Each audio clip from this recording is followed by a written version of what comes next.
क्या आप जानते हैं जगन्नाथ जी की मूर्ति अन्य देवताओं में से इतनी अलग क्यों दिखाई देती है? इसके पीछे एक अद्भुत रहस्यमयी कथा छिपी हुई है। बहुत समय पहले मालवा के राजा इंद्रुमन भगवान विष्णु के परम भक्त थे। उन्हें पता चला कि भगवान नीलमाधव के रूप में पृथ्वी पर विराजमान है। राजा ने उन्हें खोजने के लिए अपने दूत भेजे।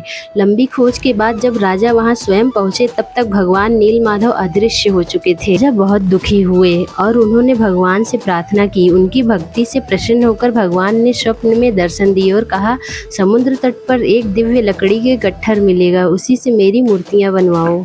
समय बाद समुद्र किनारे एक दिव्य दरू लकड़ी प्राप्त हुई। राजा ने अनेक शिल्पियों को बुलाया लेकिन कोई भी उस लकड़ी को काट नहीं पाया।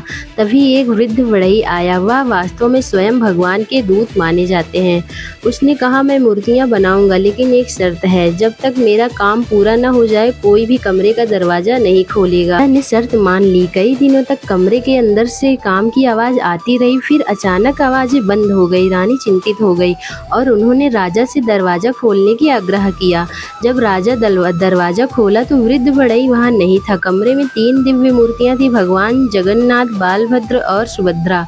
लेकिन उनकी मूर्तियां पूरी तरह से तैयार नहीं थी। हाथ पैर सामान्य मूर्तियों की तरह नहीं बने थे। राजा को बहुत दुख हुआ लेकिन तभी आकाशवाणी हुई, हे राजा, यही मेरा दिव्य स्वरूप है। मैं इसी रूप में युगों युगों तक भक्तों की पूजा स्वीकार करूंगा।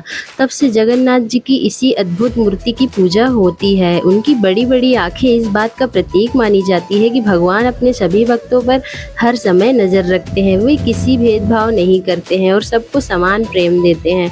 आज जगन्नाथ मंदिर विश्व के सबसे प्रसिद्ध मंदिरों में से एक है।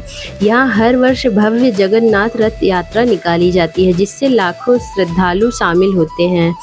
सच्ची भक्ति और श्रद्धा से भगवान अवश्य प्रसन्न होते हैं। जगन्नाथ जी हमें सिखाते हैं कि भगवान का प्रेम ही सभी के लिए समान है। अगर आप भी जगन्नाथ जी में आस्था रखते हैं तो कमेंट में लिखें, जय जगन्नाथ।